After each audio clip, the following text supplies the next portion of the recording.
Welcome, fellow Evercadians and retro enthusiasts. You know this is Retro Kill-9, and you are watching the Evercade Effect. And today we're here to talk about predictions for an exclusive Japanese Famicom collection that we would love to see in the Evercade. No, I want one of those. Now, I couldn't do this alone, so I decided to enlist an expert. Yes, my buddy, Scruffy Looking, RGB. You gotta check out his channel. I will go ahead and put links in the description below.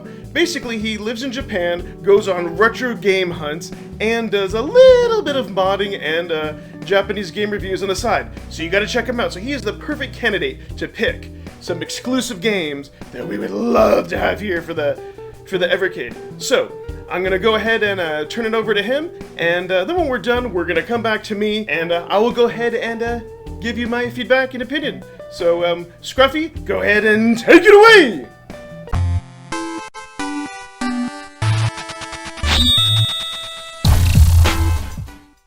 Hi, I'm Scruffy Looking RGB, and I'm here to discuss with you all what might be some awesome Japanese Famicom games that I think should be ported to the Evercade. Just a disclaimer, I don't own an Evercade or know a whole lot about it. But my buddy Retro Kill-9 asked me if I'd give him some Japanese exclusive suggestions for the Evercade. So I said, why not? And here we are. So without further ado, let's get Scruffy Looking. First off, we got Parodius, which is a classic Famicom game that never left Japan. And it's a darn shame too, because this game has everything you could hope for in a shooter. It's a blast to play, beautiful colors and fun characters to choose from. Also has a wide variety of power-ups. Bosses are very wacky, but only adds to the interest of the game, for myself. Next one, Kiki no Kaikai, for the Famicom Disk System. It's a fun, top-down action platformer, / shoot 'em up. Main protagonist is a Miko named Sayo, and you have to save the 7 gods of fortune from some wicked demons to restore peace to the land. Graphics are a bit primitive, but I love the game set in and around the Shinto Buddhist related deities and monsters, of course. And the next one on our list is Gegege no Kitaro Daimakyo. It's an early action platformer for the Famicom based after the Japanese anime of the same name. You play Monster Boy Kitaro and have to defeat the boss demon of each of the 8 maps in order to save the world from the reign of the wicked demons.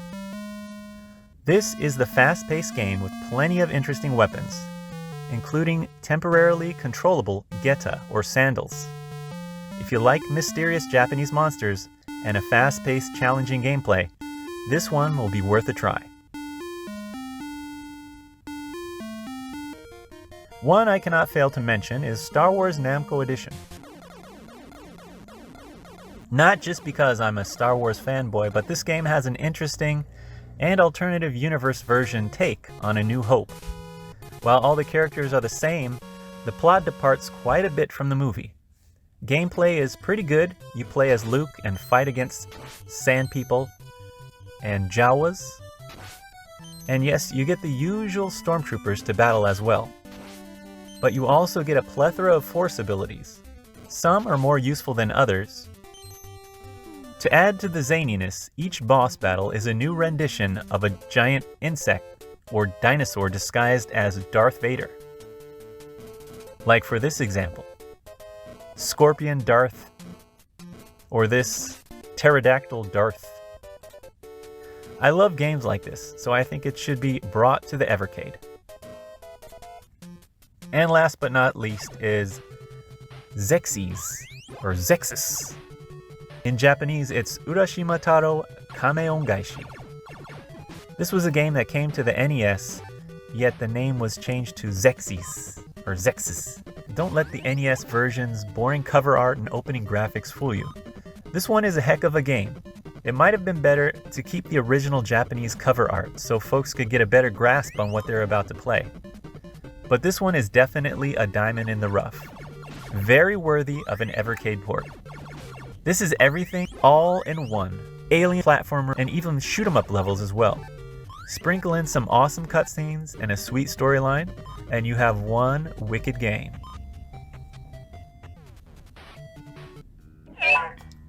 Well, those are my suggestions. Let's take it back to Kill-9 and ask him what he thinks about it. Woo! Scruffy, those are awesome choices. I love all your picks. Okay, so let's go ahead and break this down. So the first game, Parodius. This just blew me away. I love the bosses. I love the craziness. We need this for the Evercade. This is what it's all about. And then moving on to Kiki Kai Kai. This is just, wow. I love how it's just very different, very cool, very shooter-esque. Oh, we need this for the Evercade again. This looks like one of those total gems I've never ever heard about. Now the third game, I'm not going to even attempt to pronounce. Scruffy, can you help me out? Gegege no Kitaro Daimakyo. Thank you. This game is just great. It's so bizarre, so weird. It screams Evercade. I want to play it. I want to play it. And how about Star Wars? I never heard of this version. In an alternate universe where Darth Vader's marching into different monsters. What more can we ask for? We need this. And then the last game, Xerxes. I love this. This is very, very indie, very retro.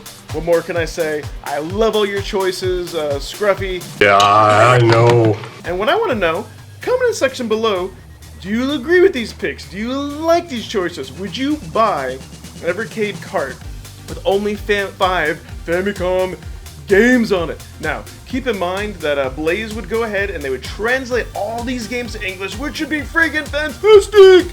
And I think they should also leave the original Japanese ROMs so you can compare and contrast. So yeah, I think that would make this cart so much more awesome.